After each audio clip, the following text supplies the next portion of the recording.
یا ایھا الذین آمنوا قوا انفسکم واہلیکم نارا، او لوگو جو ایمان لے کے آئے ہو، اپنے آپ کو اور اپنے بچوں کو جہنم کی آگ سے بچاؤ، وقودھا الناس والحجارہ، اولاد کے لباس پر، اس کے کردار پر، اس کی خوراک پر، تعلیمی معیار پر، پانچویں چیز ازواجی زندگی کے حالات پر گہری نظر رکھو، گہری نظر، لباس پر، کردار پر، خوراک پر، ازواجی زندگی کے معیار پر گہری نظر رکھو، گہری نظر، اس کے کردار کو، رات کو آنکھوں کی، یہ ٹارچ نہیں، آنکھوں کی لائٹیں جلا کے اپنے بچے کو چیک کرو کہ کمرے سے روشنی آ رہی ہے، ہلنے جلنے کی، فوراً دروازہ، بیٹے 4 بج رہے ہیں، خیر، 1 مرتبہ 2 مرتبہ،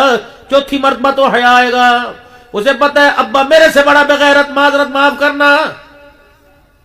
تمہارے بچے تمہارا کہا اس لیے نہیں مانتے کہ تمہارا کردار، معذرت، میرا کردار میری اولاد کے آگے مشکوک ہے، میرے بچوں نے مجھے 24 گھنٹے موبائل کے آگے دیکھا، اگر میرا بچہ مجھے مصلی پہ روتا دیکھتا، وہ موبائل ہاتھ میں پکڑتا شرماتا۔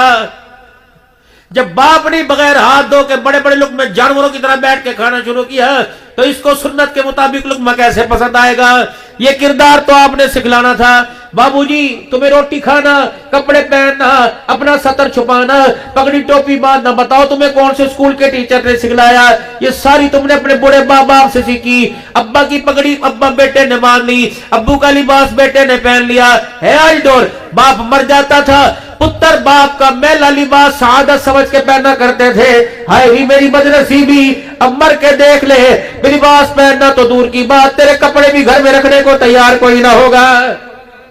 جب باپ کے کردار کا معیار اتنا کمزور، اتنا لو ہو جائے کہ باپ کے جسم سے کپڑے اترے نہلانے غسل کے وقت، وہ بچہ کپڑوں کو تھیلی لپیٹ کے پکڑنا شروع کر دے تو سمجھ لو اس کے منہ سے مجھے خیر کی امید کوئی نہیں۔